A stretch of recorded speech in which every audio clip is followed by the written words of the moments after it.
Hi, everybody. Welcome to today's edition of the Bruce Singer podcast. I have an amazing guest today. And before we get into some of the details, I'm Bruce Singer. I'm founder and CEO of this podcast and also Canada CFOs, which provides contract and interim CFOs to organizations. One of them is, of course, I'm very passionate about is the natural food industry, the health food industry. And I have an amazing guest today, Suzie Yorke, and I'll tell you a bit about Suzie. And please interrupt me, Suzie, if I miss something. Suzie Okay. is a beyond dynamite entrepreneur, unbelievable, successful. She founded Love Good Fats that went from zero to 100 million, I think, in 5 or 6 years. Incredible success story. She's at her next startup, which we'll talk about today. And well, I don't know why she's doing it, but she's doing it. And her passion and dedication is outstanding. She founded a group called Founders Helping Founders, co-founded, and helping other founders. And I'm part of that group too. And I think it's just amazing. Anyway, let's go, Suzie. Have I forgotten anything? Anything you want to share? Okay. No, we're good. I know it's a Okay. short podcast and lots to chat, so we can dive right into Well, it. And dive in. thanks for Okay. the warm intro, So Bruce. I think the big thing I'd love to know is that Love Good Fats, when you founded the organization, share your story and how did you go from zero to 100 million? I mean, that is like unbelievable. Can you share Yeah, your story? fastest food startup Yeah. in Canada in something like 40 years or something. Not since the days of the Atkins new brands that a Canadian brand has launched so quickly in terms of a startup, not the big CPG. And I think it was a combination of things. A lot of you know my story. I read a book, The Big Fat Surprise. It basically said that we've all been misled for 40 years, including myself, because I was on a low fat diet for 20 years. I hit my mid 40s. I was crushed. I had high blood pressure. I had IBS. I was on 2 prescription medication. Half the time I had to skip my yoga. I was just a mess physically. And I was, running back and forth, single mom, I had the carpools and the kids and the commute. So when I read that book, I was incensed. I was like, wow, like the same as the author and all of the health professionals that are pro low carb and keto. I was really upset. And I said, well, there's another marketer out there that's going to read the same book, read the same headlines that, fats are good and fats are back and do something about it. I knew I wasn't the one to write a book. There's 10 doctors that have written books on it. So I said, well, what I can do is launch a brand.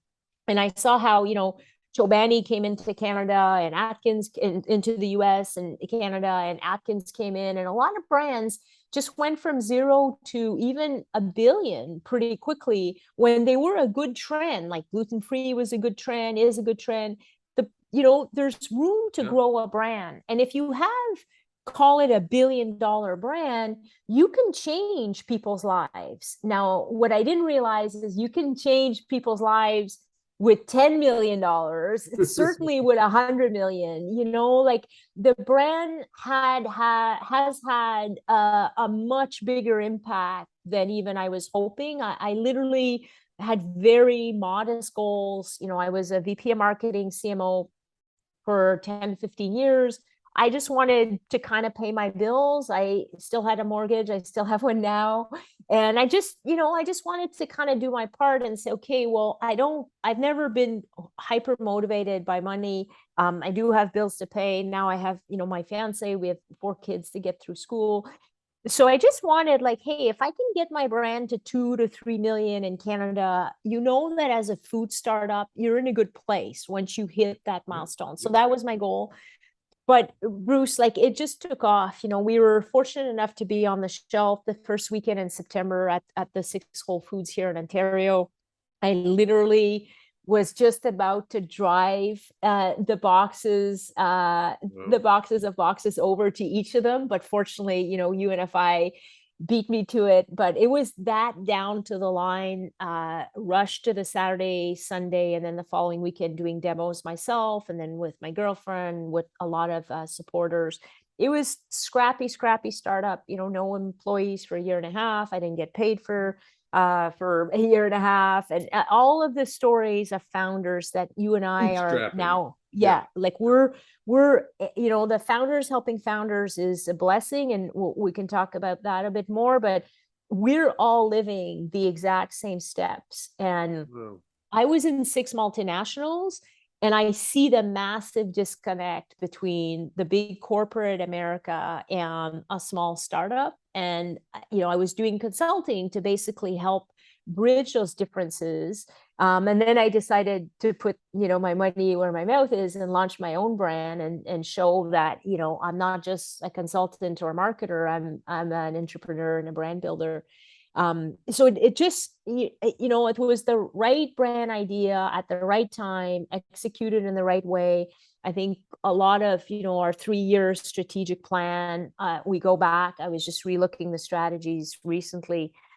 They were the right strategies and how you build a brand. So, so it all kind of worked really well. We exceeded 100 million in gross revenue in just Wow. over 3 years, so It's cumulative unbelievable. 3 years. So that was pretty good. We won all these different awards, and they're delicious bars that there was a massive need in the market, especially the key target, the chief health officer, who's looking to feed herself and feed her family. It's really hard.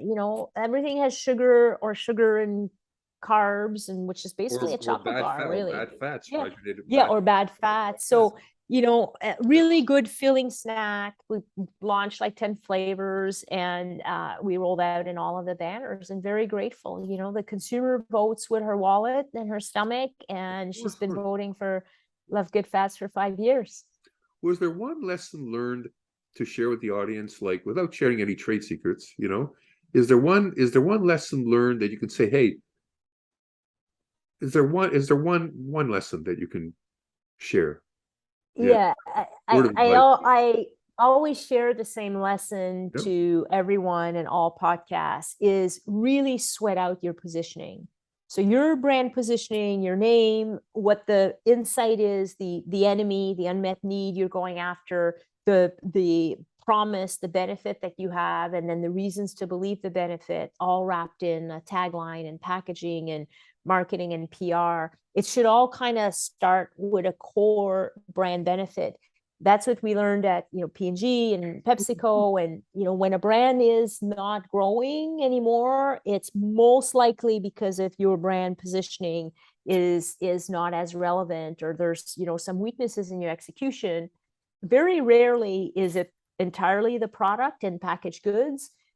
There's place for news. We've all kind of seen the Tide, type of new pods and this and that. There's always a place for news, but most often when a brand is staling out a little bit, it's the positioning. So it's the same when you're launching a new brand. The more time you spend on optimizing your positioning, the less money you're going to spend on having to reposition if it's not I got selling as much as need be on the shelf. I got so you opened Way it up cheaper. about thank you. Yeah. Let's switch topics. You opened it up now about new brand, and by that, I'm well prepared. My green screen might white this There you out. go. I got a little bit of it because I do use a green screen. And Yeah. anyways, I'm reading this and I've tasted it. It's unbelievable, and there's a whole story behind how you market and the LinkedIn. It's so compelling, and it's really very exciting. What I want to talk about, you coined the phrase not just chocolate, functional chocolate. So Correct. Yeah. first of all, I have a lot of questions. How the heck, after working your butt off, okay, I love good fats. Could believe me, I know how hard it is. I've been in startups and it's not easy. You know what I mean? It's a lot of work. So Yep. now we're into another one. You're starting another one, functional. So why are you doing that? And what is functional chocolate? And tell us the whole story. Okay. There's lots to talk about. And you went to Ecuador. It's amazing. Yeah, man. Yeah. My life, I thought the first 3 years, 4 years of Love Good Fats were the best of my life, and I could never top that because it was one week after another of a success story, nonstop. So very, very blessed. And, I stepped out of the day-to-day, the CEO role last year at Love Good Fats. And that kind of gave me an opportunity to say, okay, well, what do I want to do next? Yep. I'm still on the board. I'm still the largest shareholder. There's still a lot of work to do, but at the board level, the more strategy level versus the execution. So now I kind of had a lot of time. And, I'm too early to retire at 55. So I was starting to kind of look at some opportunities. And to be honest, it is a lot of work to start a second startup, and food startups, especially now with post-COVID, there's more startups going under than there's startups opening, I think. Exactly, yeah. It's really difficult times. So I didn't take the decision to start a second food startup like lightly. However, like many things in life, things kind of fell into place at the right time, and serendipity kind of said, like, I cannot pass on this opportunity. So as I did a lot of the work and the research to see, first we got to see if there's can be a brand here. But I met my current partner as they through my time at Love Good Fats. I found them and I got them to make some chocolates for Love Good Fats. So if you buy the Love Good Fats thins, it's delicious chocolate from Ecuador, from the same partner, AOG Foods. And then, he was that team, he was really looking to have a partner, a joint venture partner. Not just they wanted to move beyond just selling, private label or selling to other brands. They wanted to build a brand, and they came across me, who's seems to be a brand builder on LinkedIn. And they really wanted to build a brand. So I said, well, that's kind of what I do. And I said, well, let me buy your chocolates, right? The same as Love Good Fats. Let me kind of buy your vitamins and chocolates. And they're like, no, we want a partnership. So I said, okay. So we started working through a business opportunity, but like everything, we had to figure out, like, what could the brand be? What's the role of the brand? We knew right off the bat that their ability to make world's best tasting chocolate was unmatched. They had also spent 4 to 5 years formulating the chocolates so that you could infuse them with the adaptogens. We have multivitamin, we have a sleep. All of that is infused in here. So instead of a gummy bear, you can now have, a delicious chocolate bite. That's pretty much world's first. There's no big chocolate company that has figured out how to make them taste good. And then, of course, we didn't put any sugar. You just have a tiny little bit of the stevia extract, and then it's dark chocolate, milk chocolate, 5 kind of plain, clean ingredients. The taste of the cacao is so good. And then all of the steps of conching and tempering, you don't need to add, evil white sugar. They taste delicious. So I tasted it. It's unbelievable. Yeah. So you can have, we all grew up that chocolate is not good for you because of the sugar. Because of the the less good fats that are in there. But now, we only have MCT oil, and then all of the natural ingredients that come with the cacao. So the cacao butter, which is all on the good fats. And then we add the MCT oils. So it's a very clean, pure dark chocolate, pure milk chocolate, bean to bar, fair trade, single source. And that allows the flavor to come out. We don't need to process with alkali and all that. So it was, a great business opportunity that kind of made a lot of sense. And that, I got kind of all of the clearances and kind of said, okay, well, I think I'm going to start another company. And very similar to Love Good Fats, I think I didn't believe in myself as much as everyone around me believed in myself. I'm a little bit on the autistic spectrum, so sometimes I miss the cues. But clearly, did 5 rounds of research, formulated, reformulated to get the absolute. We wanted a 5 out of 5 taste. And we wanted some with more protein. So we have a functional chocolate protein line, and we have just vitamin and supplements. So we're launching Wow. 6 SKUs. Yeah. So we have, like, on one side of the screen is the vitamin, which is in a Yep. jar.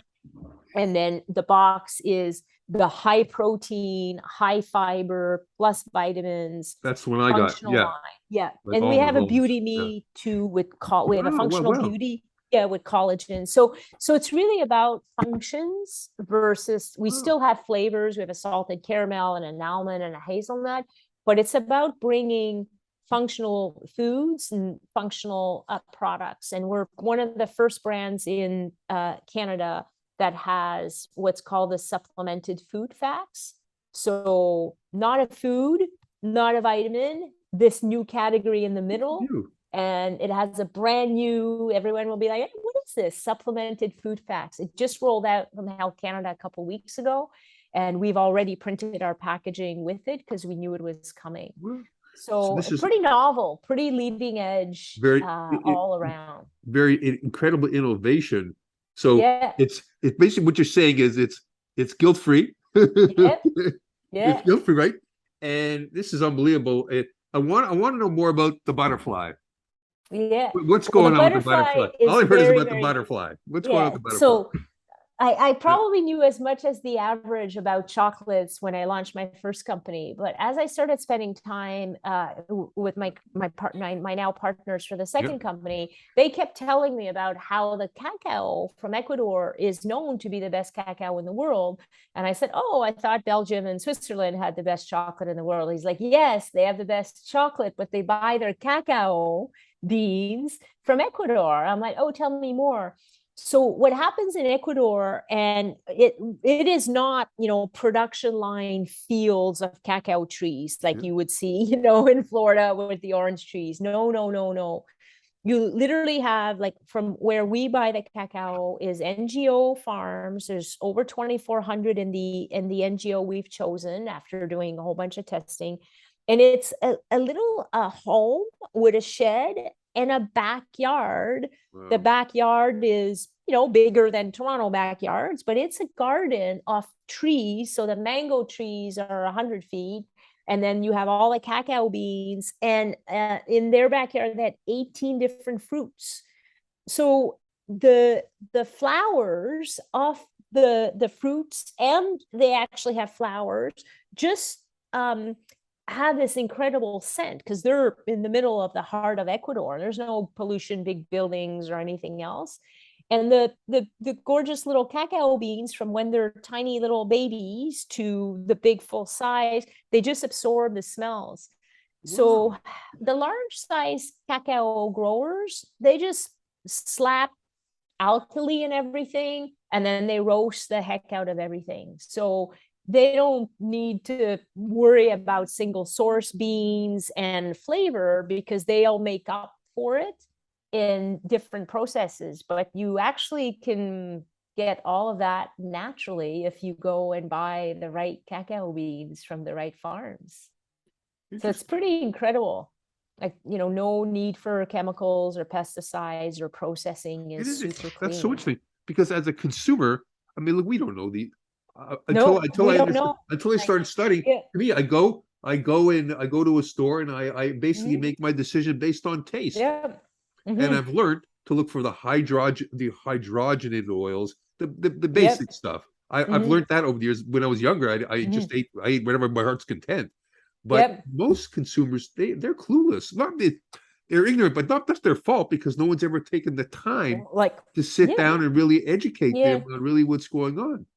So when you think about it, Colombia with the coffee man did a really good job when we were young to educate the world that coffee from Colombia was a finer grade of coffee. And no one has done that for Ecuador. So, the Ecuadorian people are phenomenal. If I could retire there, I will. We'll have to, negotiate that. But if I can do as a side benefit to what I'm doing is if I can help share the word about these incredible families that dedicate their lives to give us this chocolate, You know, that is a little side project. They also have, sadly in Ecuador, 1 million stray dogs.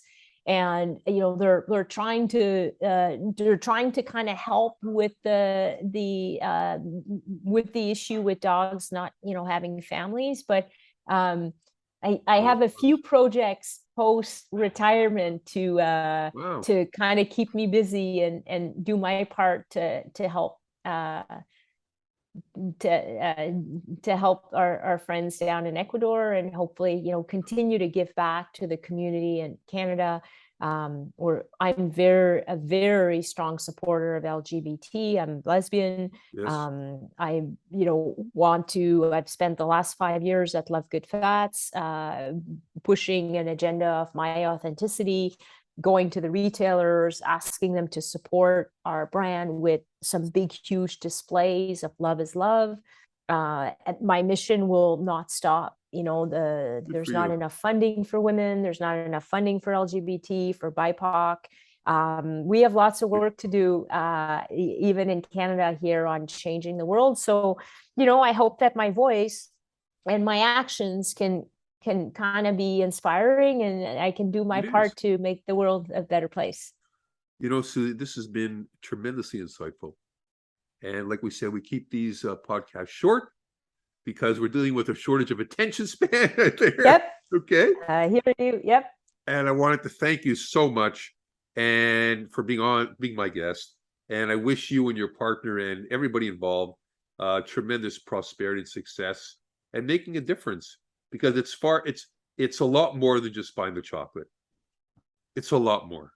I hope so. It's a lot more than that.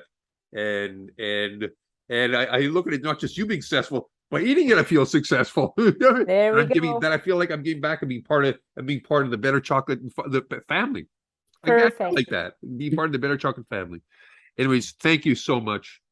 And sayonara, everybody. Yep. And too bad you didn't wear the hat. Yeah. The sombrero. We'll do it for the We'll do next it next post time. guest. All right. Okay. Take care.